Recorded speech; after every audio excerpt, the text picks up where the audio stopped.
Boa tarde, comandante Tales. Tudo Boa bom? tarde, como vai? Tudo bem, graças a Deus. Prazer estar aqui com o senhor hoje. O canal Aviação em Pauta lhe dá as boas-vindas. Obrigado pelo seu tempo. A gente tem o objetivo aqui, a gente tem o objetivo aqui de incentivar a aviação, né, de despertar vocações também na garotada aí que acompanha o canal. Né? O meu nome, o senhor já sabe, é Rui, né?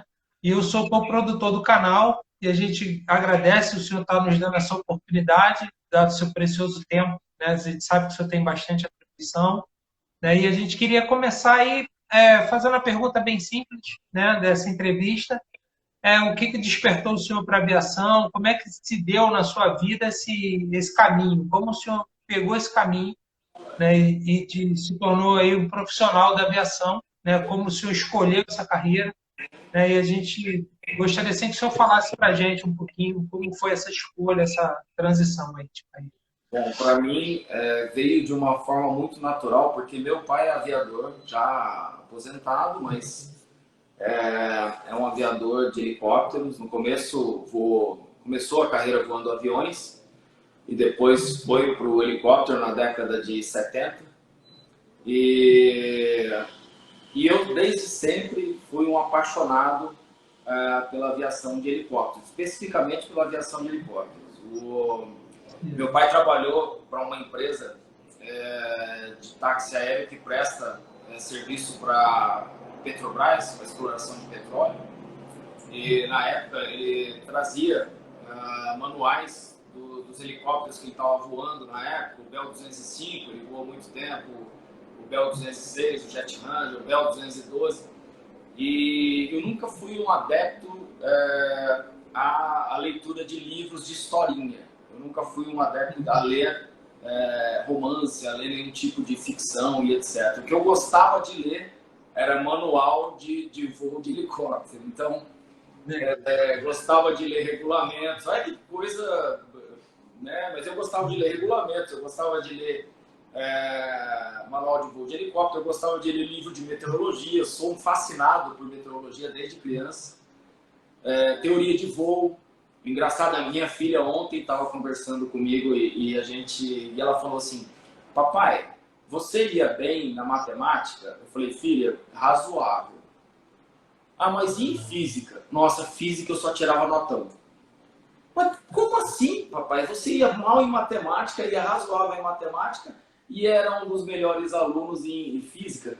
Eu falei: porque a física me fascinava, me cativava, me fazia tentar entender o porquê de determinados fenômenos, dentre eles a sustentação, a simetria de sustentação e dentre tantos outros temas da nossa aerodinâmica, né, quando a gente fala em teoria de voo. Então, sempre foi uma paixão.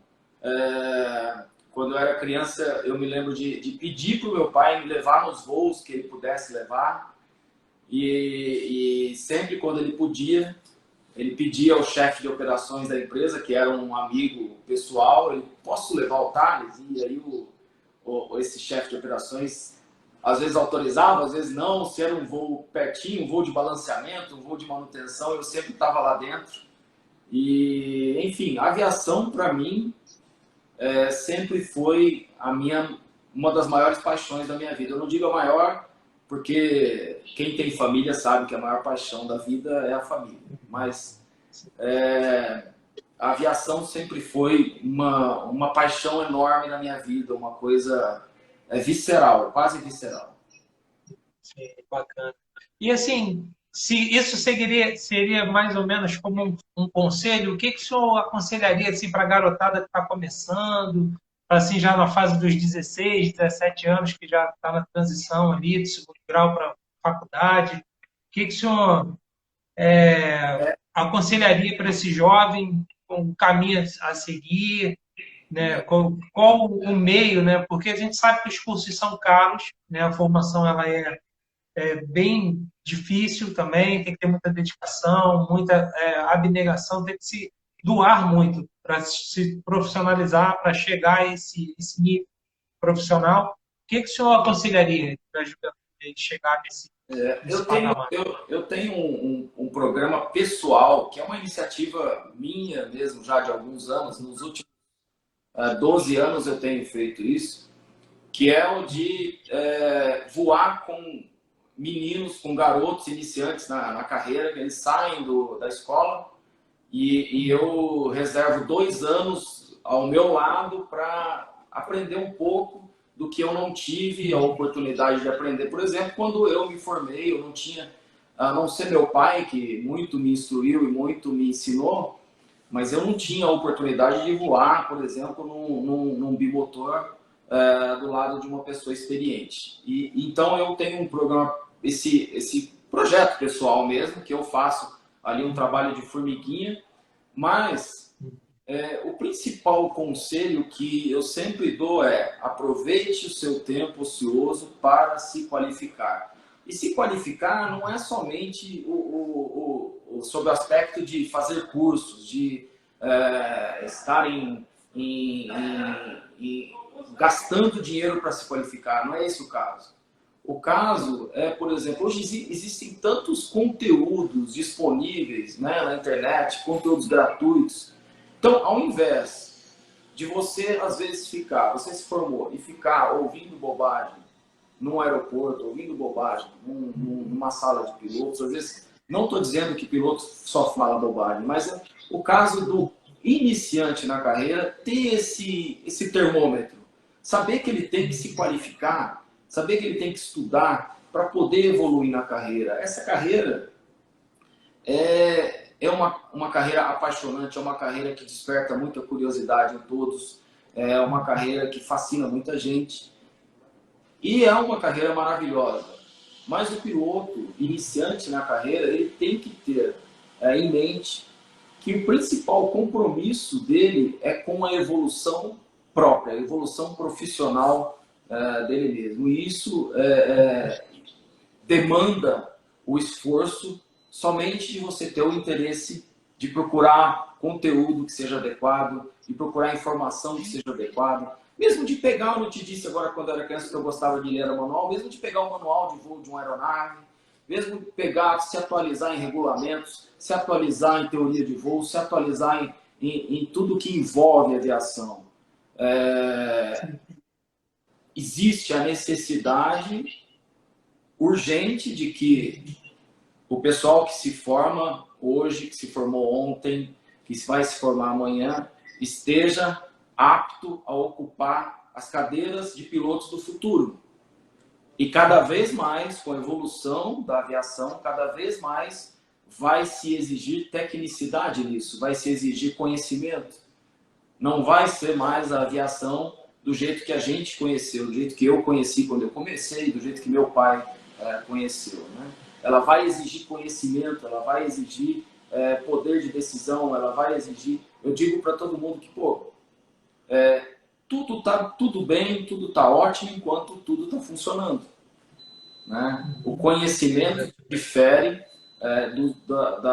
de quem não tem esse conhecimento, de quem não estudou, de quem não se dedicou, de quem não evoluiu, de quem não se interessou.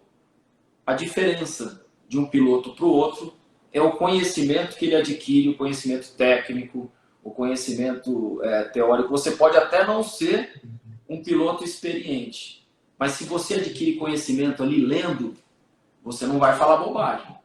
E dificilmente você vai cometer um erro básico, porque você aprendeu, né? Você leu, você se dedicou, evoluiu.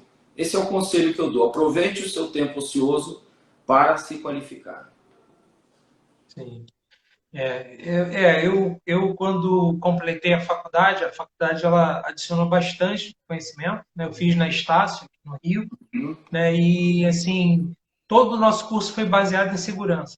Então, foi muito batido pelos professores a questão de segurança. Eu tive grandes professores, como a professora Selma Ribeiro, que fala da parte de psicologia na aviação. Então, ela pontuou para a gente muito. Sempre a gente voltava ao mesmo ponto: segurança, segurança, sempre para que a gente pudesse operar com segurança. E, infelizmente, né, alguns pilotos, né, recém-formados, às vezes até cometeram alguns erros, né, infelizmente, alguns pagaram com a vida, né? Hoje já não estão mais entre a gente, O né? erro, Mas, assim, nós tentamos, assim, manter essa doutrina, né? Para que a gente tenha uma massa crítica.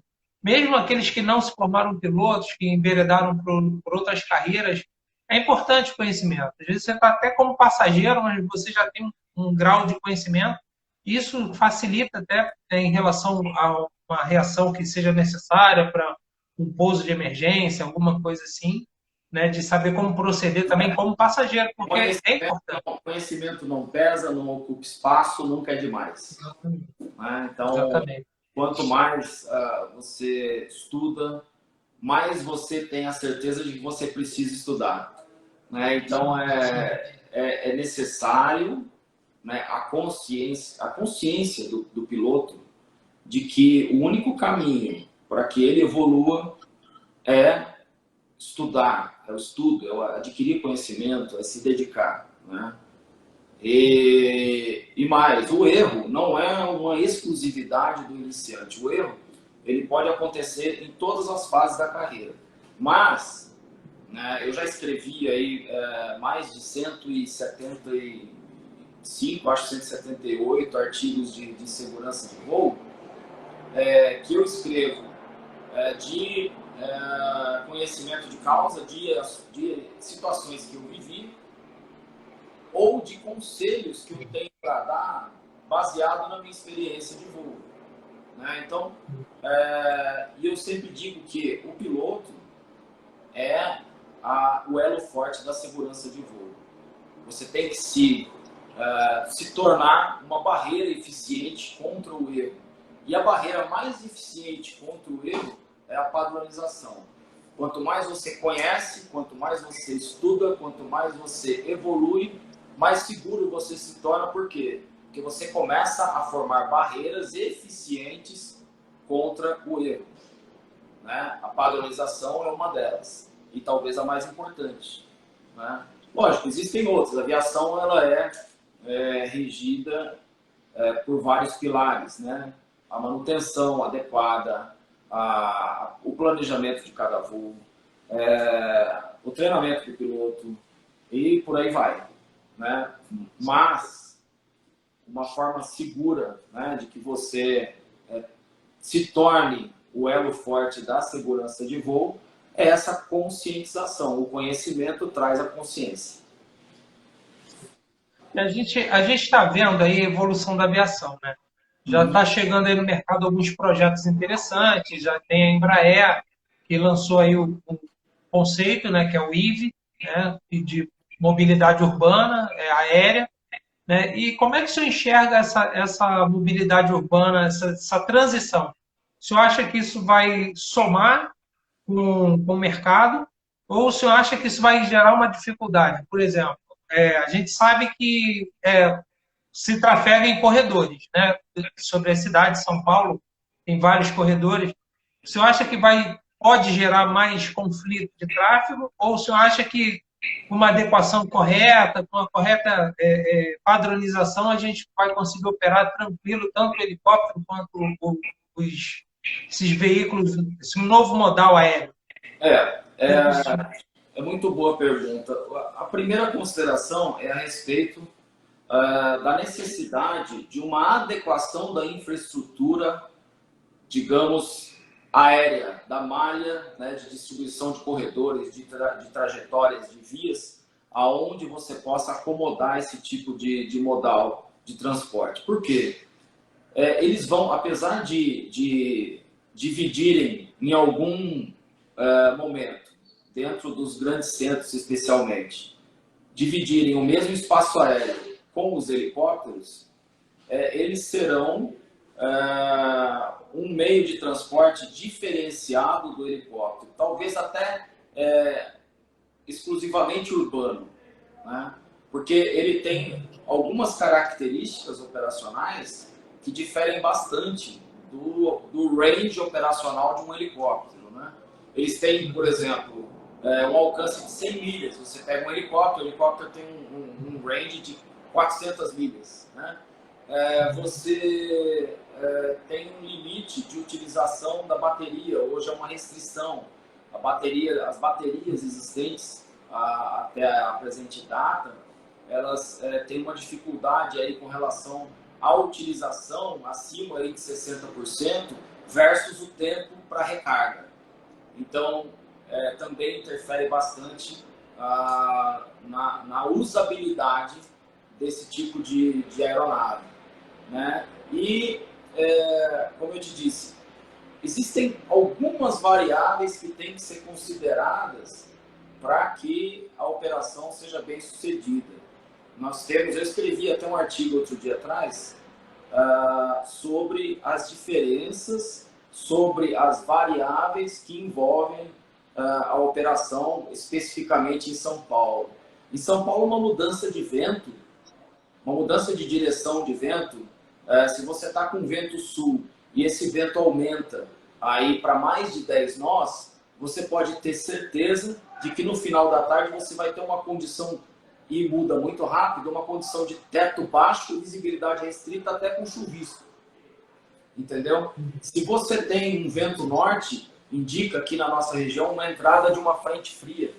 Eu costumo dizer para o pessoal que antigamente, e esse vento normalmente do setor norte, ele vem com rajadas. Antigamente a gente tinha alertas das autoridades a respeito de rajadas. Olha, hoje está entrando uma frente fria, a probabilidade de rajada de 25 nós. E a gente achava isso forte. Hoje a gente recebe esse mesmo tipo de alerta com rajada de 50 nós. Entende? Então, há a necessidade de uma adequação tanto das características de voo dessa aeronave, que eu não sei quais são os limites, quais são as performances aí previstas, mas a primeira necessidade é de adequação do espaço aéreo para acomodar, né, esse novo modal de transporte. Até hoje, por exemplo, a gente não tem, os helicópteros não dispõem de trajetórias exclusivas em grandes centros, trajetórias IFR.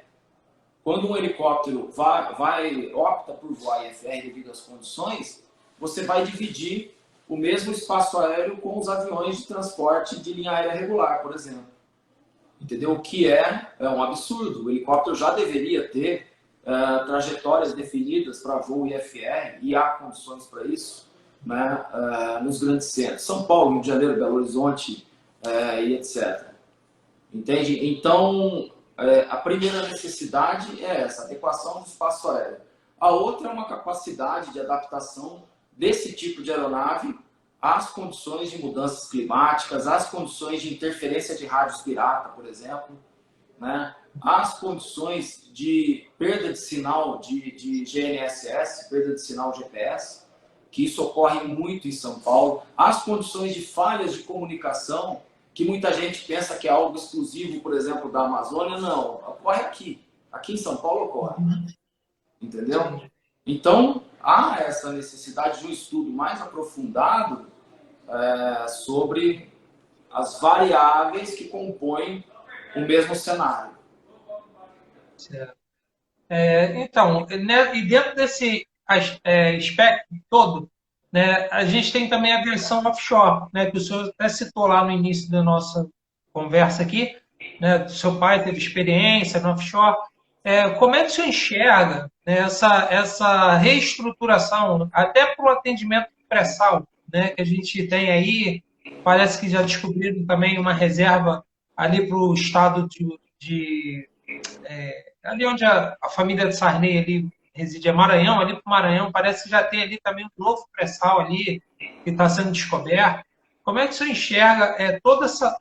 O que de logística vai envolver a aviação de asa rotativa para que a gente consiga atingir, né, o transporte nesse espaço, para que a gente consiga que os helicópteros cheguem até os pontos que serão necessários para a exploração do petróleo nessas áreas. Uma notícia boa para quem está começando é a seguinte: existe uma demanda cada vez maior por pilotos de helicóptero. A demanda é crescente e deve crescer nos próximos anos, porque não só a exploração de petróleo, mas nós temos o cenário também da operação aqui no Brasil do transporte aeromédico provido por empresas privadas. Então, haverá demanda por novos pilotos, né, especialmente nesses dois setores, tá? Transporte no transporte aeromédico e no transporte de funcionários para exploração de petróleo. Então, o Brasil, todos sabem, tem um potencial enorme para geração, né, para produção de petróleo. Há uma falta de pilotos no mundo inteiro.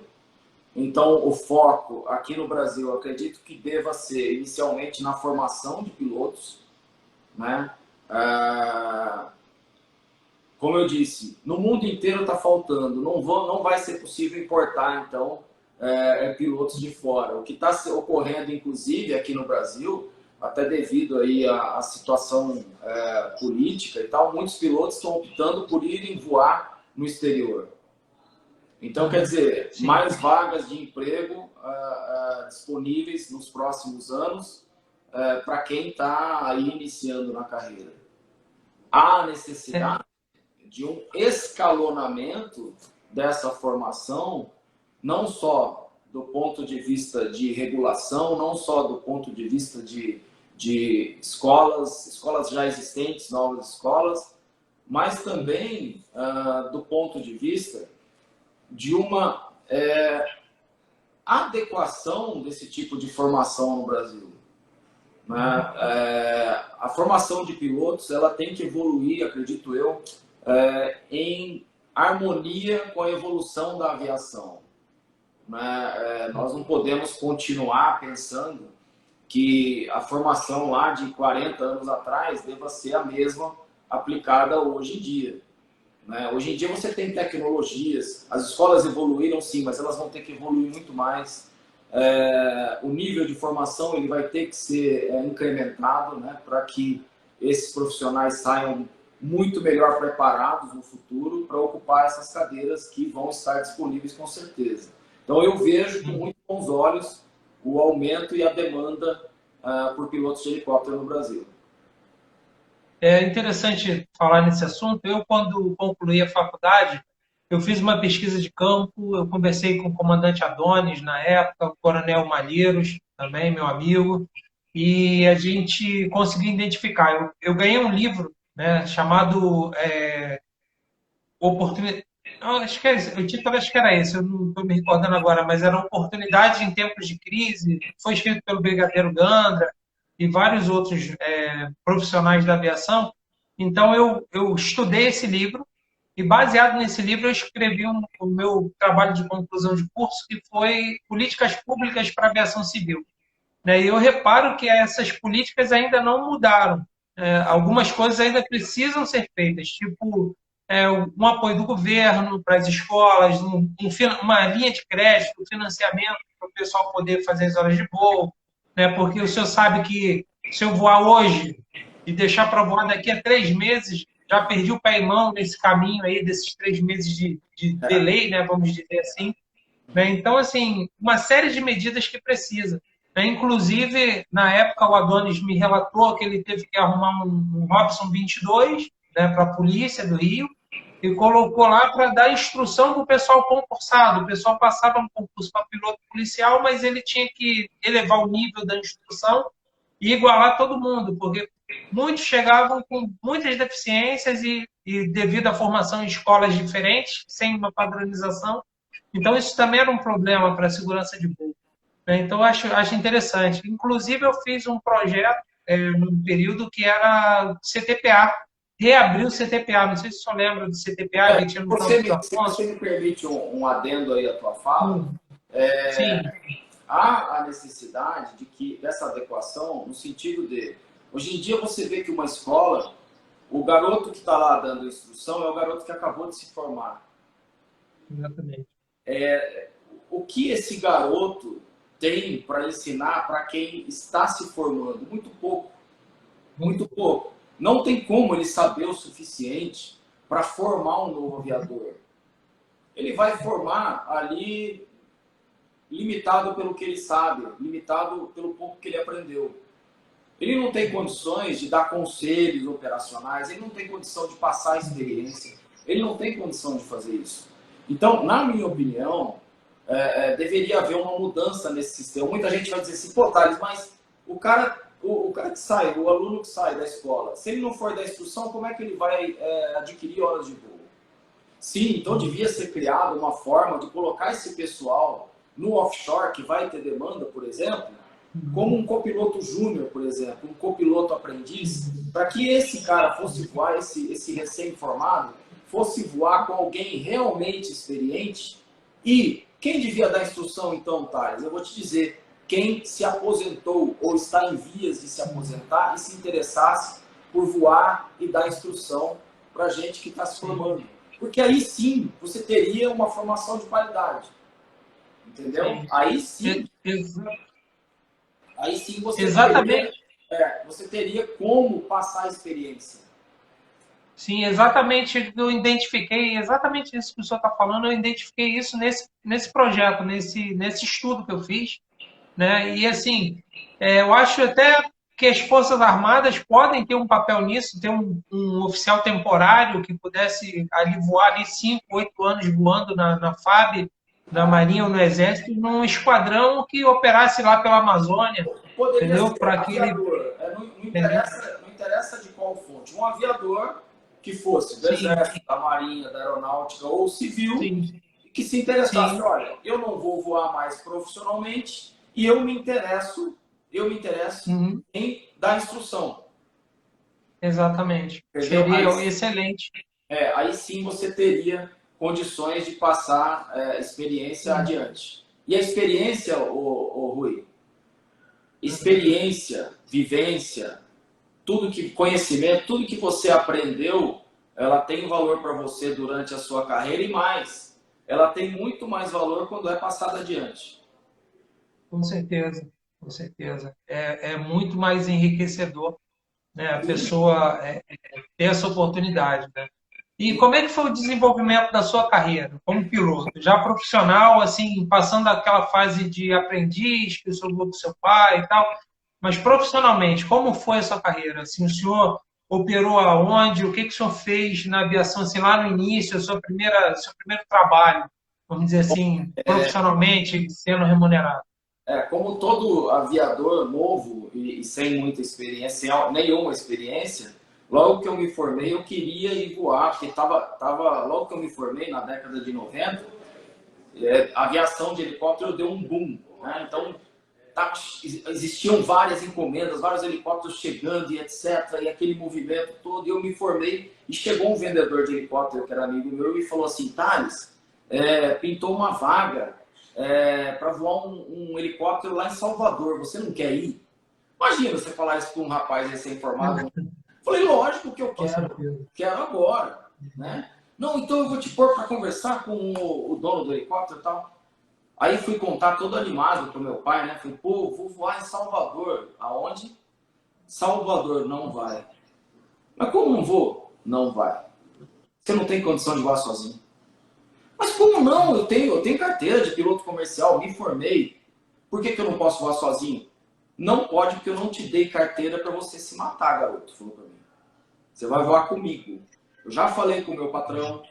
Você vai sentar ali do meu lado e vai voar até a hora que eu julgar que você está pronto para assumir a cadeira de um helicóptero, ou a cadeira de comando de um helicóptero, porque naquela época não existiam helicópteros bimotor instrumento que voam por instrumentos em São Paulo, nem em muitas. Só existia no offshore, mas para o offshore tinha uma necessidade de se ter lá as 500 horas, o IFR, etc.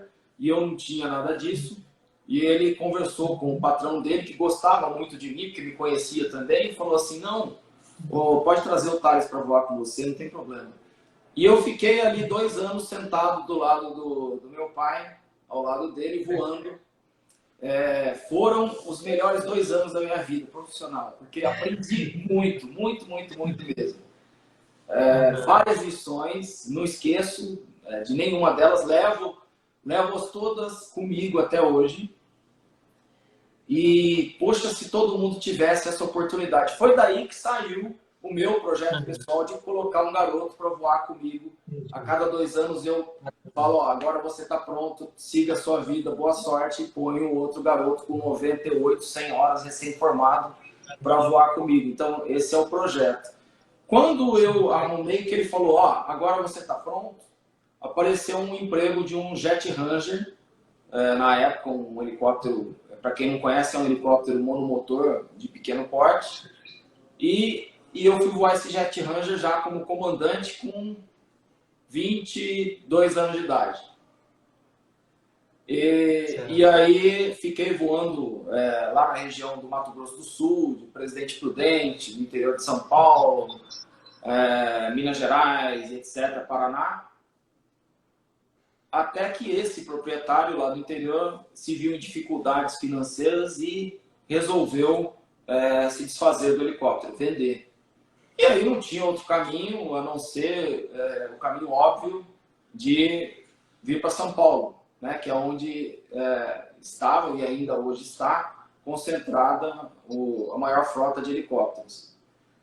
E eu vim para São Paulo praticamente com um emprego arrumado, porque eu liguei para um mecânico, na época, que era dono de uma oficina grande e tal, e falei, olha, estou precisando da sua ajuda, eu perdi o emprego aqui e tal. É mesmo? Pô, vem para cá, tem um Jet Ranger aqui que está saindo de manutenção e precisa girar. Gira o helicóptero aqui e eu vou te levar para falar com o dono. Tá bom, eu vim. E aí girei e tal, fiz os voos de balanceamento do helicóptero e tal, eu fui conversar com o proprietário, ele gostou de mim e eu comecei a voar em São Paulo. Não conhecia nada, absolutamente nada de São Paulo. Eu lembro que me pagaram um voo um dia noturno para pousar num heliponto na Faria Lima. A hora que eu ingressei na vertical da Faria Lima, que eu olhei, tinha 15 helipontos iluminados. Eu falei, peraí, Unité, Salanelinguê, e eu não sabia, não tinha ideia de onde era. Porque naquela época, o equipamento GPS que você dispunha nesses helicópteros quem voou naquela época, na década de 90, sabe. É um Garmin 100, um Garmin 150. Né? Então não existia Movimap, nada disso. Não existia Pilot's Help, não existia Google Earth, não existia internet, não existia nada disso. Né? E eu pousei no heliponto errado, e o bombeiro ficou assustado e falou, é aquele ali, ó, é aquele ali. Eu decolei e pousei no outro. E aí meu patrão estava lá esperando. Eu tava te vendo lá no outro helicóptero, você girando, fazendo assim com a mão, você não me via, tal. E eu não vi realmente, né? De noite e tal, eu pousei lá, peguei ele, desculpa, eu não sabia, agora eu sei qual é, tal. Então, quando eu vim para São Paulo, foi realmente uma adaptação, porque voar em São Paulo não é fácil, é um volume de tráfego intenso, são mais de 450 helipontos homologados na cidade de São Paulo. Então, você tem aí uma série de dificuldades, além do tráfego, as condições climáticas, helicentros e... Pra você ter uma ideia, né? Aqui numa véspera de feriado, você tem um único helicentro, 170 operações de pouso e decolagem. Né? E um único helicentro. Então, é algo realmente significante para a aviação. E aí, depois disso, eu fui voando, voei um outro helicóptero num táxi aéreo e depois eu fui convidado para voar no Bradesco com 24 anos de idade, no Banco Bradesco. Quando eu voava para esse empresário do interior, ele era muito amigo dos diretores, da diretoria do Bradesco, e de vez em quando eu voava com alguns deles, e nisso um piloto do Banco Bradesco foi aposentado, estava já se aposentando, e aí um diretor me ligou e disse, ô Thales, você não quer vir voar aqui no Bradesco? Pô, eu tinha 24 anos de idade, eu falei, tudo que eu mais quero na vida é voar no Bradesco. E aí, então vem fazer aqui a entrevista, tal, e eu fiz todo o processo e fui admitido no Banco Bradesco com 24 anos de idade. Eu era recém-casado Enfim, foi muito legal. Fiquei lá durante 2 anos, resolvi sair porque eu queria novos desafios, queria voar a aviação de helicópteros bimotor, e o Bradesco naquela época só tinha monomotor. E fui voar logo de imediato, logo após sair do Banco Bradesco, fui voar para um outro executivo que tinha um helicóptero bimotor. Isso foi em 2001. Foi logo quando a minha filha nasceu, minha filha mais velha, a Gabriela, que hoje está morando na Alemanha. E de lá para cá, eu venho voando em São Paulo já pelo menos há 24 anos. Legal. E é isso. Eu tenho assim, grandes recordações dessa máquina. Eu gosto muito da linha Bell.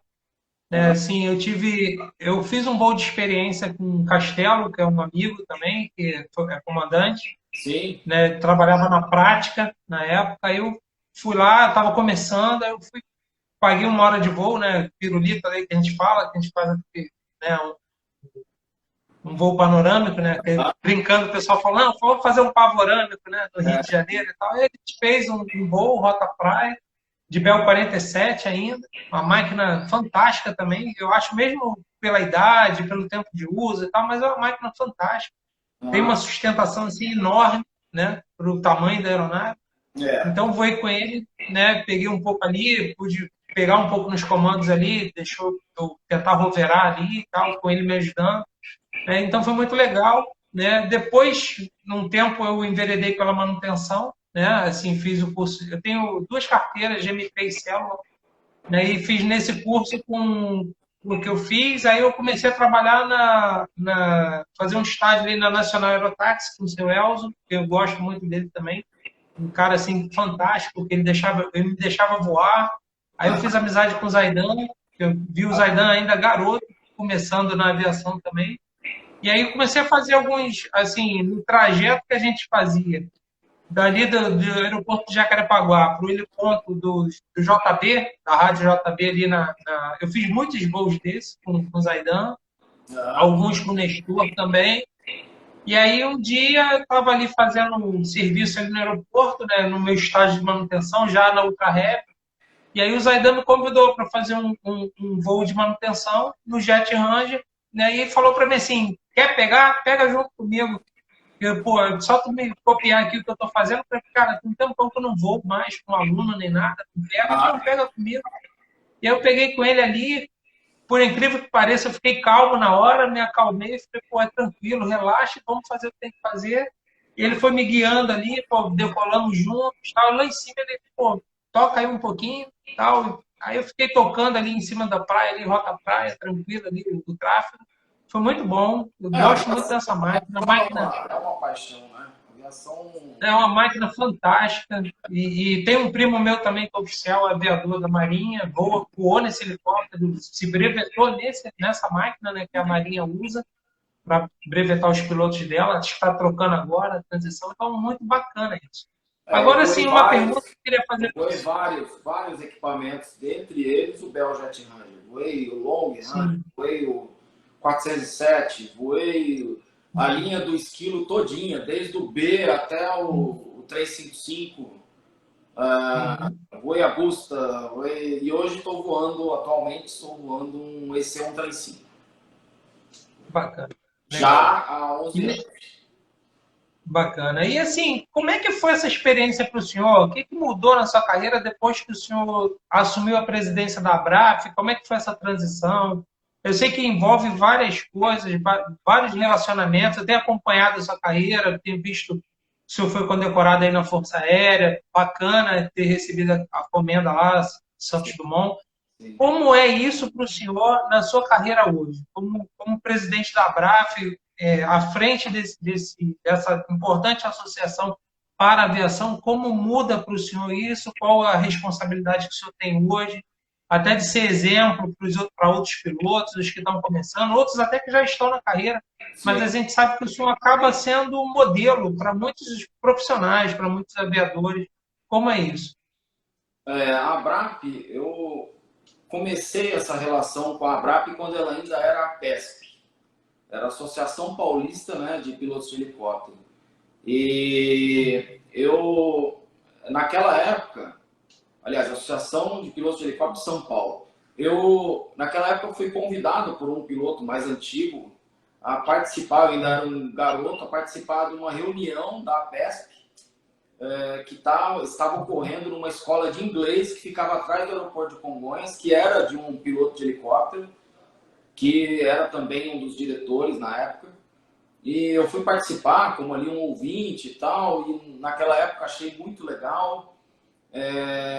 E de lá para cá, em abril de 2018, eu participei da ABRAP já como presidente do Conselho Fiscal, como vice-presidente. E em abril de 2018, eu assumi a presidência da instituição. A ABRAP, o piloto de helicóptero deveria saber disso, assim, acho que na sua maioria deveria saber. A ABRAP é um patrimônio do piloto de helicóptero. Muita coisa acontece, muitas regras são lançadas pelas autoridades, muita coisa rola que a maioria do pessoal não sabe e que a ABRAP está ali trabalhando para que as coisas se mantenham no âmbito da normalidade. Porque muitas vezes o interesse de alguém se sobrepõe sobre o interesse da maioria. Por exemplo, o interesse da aviação de linha aérea se sobrepõe sobre o interesse da aviação geral e ela consegue implantar uma regra que não vai ser muito agradável para a aviação de helicóptero. E se a ABRAP não existisse, nesse meio tempo, pode ter certeza que a coisa estaria de uma forma talvez até insustentável, digamos assim, para a aviação de helicópteros, né? No mais, ser presidente da ABRAP é muito gratificante para mim, pessoalmente e profissionalmente, porque me trouxe aí vários, digamos, atributos que eu não sabia que eu tinha. Por exemplo, de escrever sobre segurança de voo, né?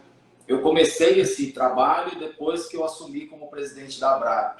Quando nós assumimos lá, eu e minha equipe, né, os diretores atuais da ABRAP, lá em abril de 2018, haviam ocorrido, na sequência, 5 acidentes com helicópteros bimotores, todos com tripulação, piloto e copiloto, em São Paulo, no sul do Rio de Janeiro e etc. E isso me causou, na época, uma inquietação muito grande. Por que que esses meus colegas estavam sendo vítimas, né, de acidentes, sendo aeronaves todas do mesmo tipo das que eu voo hoje, com piloto e copiloto, com todos os sistemas, né, de proteção, piloto automático, aviônicos e etc. E o que estava acontecendo? E, na minha opinião, o que era necessário era que houvesse uma maior difusão de conteúdo dirigido à segurança de voo, para que a gente, eu costumo dizer, para que a gente mantenha a guarda alta, entendeu? Sim. Porque a segurança de voo, ela tem que ser levada no dia a dia, ela tem que ser falada diariamente, é um sacerdócio contínuo e perene, ele não pode parar. Quando você para de falar em segurança de voo, a guarda baixa, a percepção de risco por parte dos tripulantes e por parte de toda a cadeia que envolve a aviação, ela é diminuída. E aí você abre espaço para o acidente, né? A necessidade desse mantenimento, né, desse sacerdócio com relação à segurança de voo, eu acho que a ABRAP faz muito bem. Após nós assumirmos, em 2020, nós pegamos as estatísticas do painel CIPAER e nós pudemos constatar o seguinte, que as ações, não só da ABRAP, como também as ações conjuntas com outras autoridades e com a aviação, ela havia causado uma redução no índice de acidentes, de ocorrências envolvendo helicópteros, da ordem de 48% no período de um ano, não é isso, Carol? Um ano. Então, quer dizer, foram ações demandadas pela ABRAP e por agentes, digamos assim, eu sempre falo, a segurança de voo não tem bandeira, a segurança de voo ela tem que ser praticada por todos, né?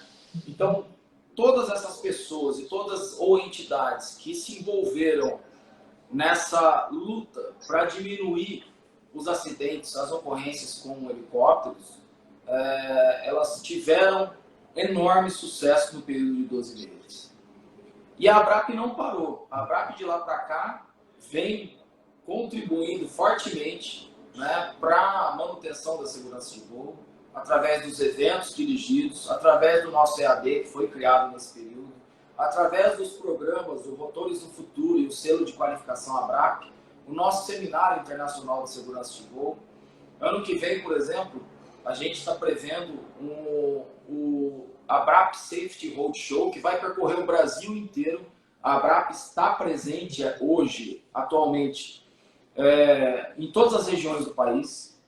Então, a gente vai levar a nossa bandeira, a nossa causa, que é a diminuição dos índices de acidentes, que é a segurança de voo, que é o voo profissional de helicópteros, a conscientização, a consciência operacional para todas as regiões do país. A ABRAP, ser presidente da ABRAP, é isso para mim, é fazer o que for preciso para que a aviação de helicópteros seja cada vez mais profissional e mais segura.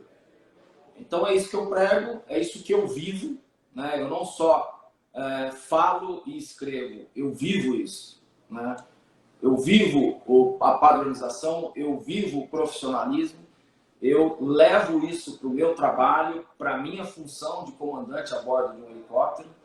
Então eu vou com segurança, buscando cada vez mais segurança, buscando cada vez mais assertividade nas minhas ações.